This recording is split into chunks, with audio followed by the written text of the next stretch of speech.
Hello friends, आज मैं आपके साथ करूंगा पब्लिक फाइनेंस का एक और टॉपिक। चैप्टर का नाम है डेफिसिट फाइनेंसिंग। टॉपिक का नाम है डेफिसिट फाइनेंसिंग का मीनिंग क्या होता है, what do you mean by deficit financing. तो चलिए शुरू करते हैं।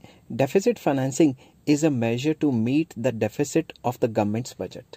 डेफिसिट फाइनेंसिंग एक तरीका है जिससे हम सरकार के बजट में जो सरकार को घाटा हुआ है उसको पूरा कर सकते हैं। ठीक है, उसको पूरा करने के कौन कौन से तरीके मैं बताऊंगा आगे। मगर सरकार को बजट में घाटा कब होता है? जब सरकार का खर्चा ज़्यादा है और आमदनी कम है। When the governments total expenditure exceeds its total revenue it suffers deficit. जब भी सरकार का खर्चा ज़्यादा हो जाता है और आमदनी कम होती है तो सरकार को क्या होता है? डेफिसिट। डेफिसिट का मतलब loss. This deficit can be made good by mainly adopting 3 steps. इस घाटे को पूरा करने के 3 तरीके हैं। पहला तरीका, boring from with in the country.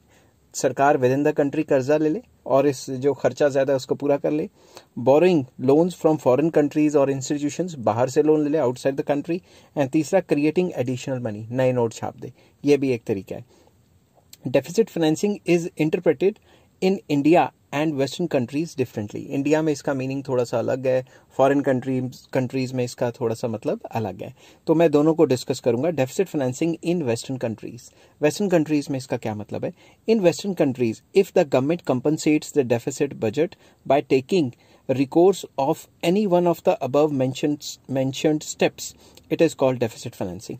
Foreign countries में सरकार अपने घाटे को पूरा करने के लिए इन तीनों में से कोई भी काम करती है तो उसे डेफिसिट फाइनेंसिंग कहते हैं। मतलब या तो with in the country loan लेती है, या फॉरेन कंट्री से लोन ले लेती है वेस्टर्न कंट्रीज, या एडिशनल मनी प्रिंट करती है, उन सबको डेफिसिट फाइनेंसिंग कहते हैं।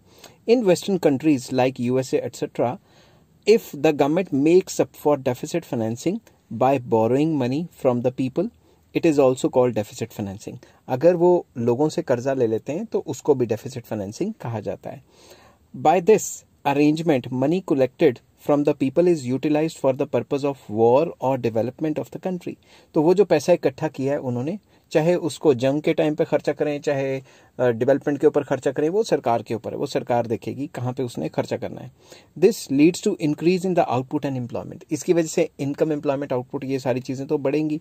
इन western countries supply of money does not necessarily increase as a result of deficit financing. तो ऐसा ज़रूरी नहीं है कि हमेशा डेफिसिट फाइनेंसिंग की वजह से मनी सप्लाई बढ़े। क्यों?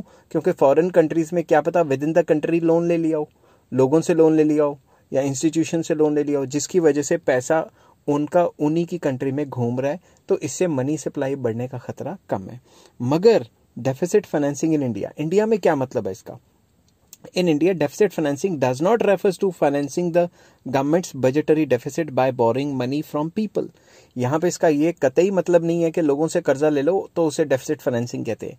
यहाँ पे क्या है? Here the government adopts any of the following methods to meet deficit in the budget and is called deficit financing. इसमें अगर कोई भी फॉलोइंग तरीके करती है तो ही डेफिसिट फाइनेंसिंग माना जाएगा।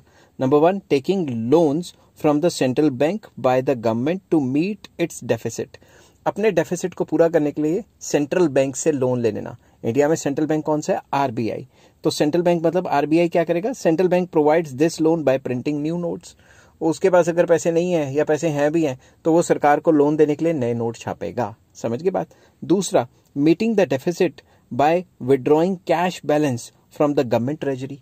सरकार के अपने खजाने में जो भी पैसा पड़ा है उस पैसे को निकालेगा और निकाल के जब मार्केट में डालेगा तो उससे भी मनी सप्लाई बढ़ेगी। तीसरा, issuing new currency by the government in addition to the currency issued by the central bank. Central bank ने तो नई करेंसी जो इशू की है वो तो की ही है, अपने हिसाब से भी कुछ स्मॉल डिनोमिनेशन की जो करेंसी है वो आरबीआई के अलावा गवर्नमेंट भी छाप सकती है। ये आप गूगल पे चेक कर लेना कौन सी है, तो क्या पता वो उस नई करेंसी को प्रिंट करे और मनी सप्लाई में ऐड करे। समझ गए बात? The volume of money in country increases as a result of above mentioned 3 methods. इन तीनों मेथड्स की वजह से हमारे कंट्री में मनी सप्लाई बढ़ जाएगी अगर डेफिसिट फाइनेंसिंग हुई तो। In India, the major portion of deficit financing is met by borrowing from the central bank.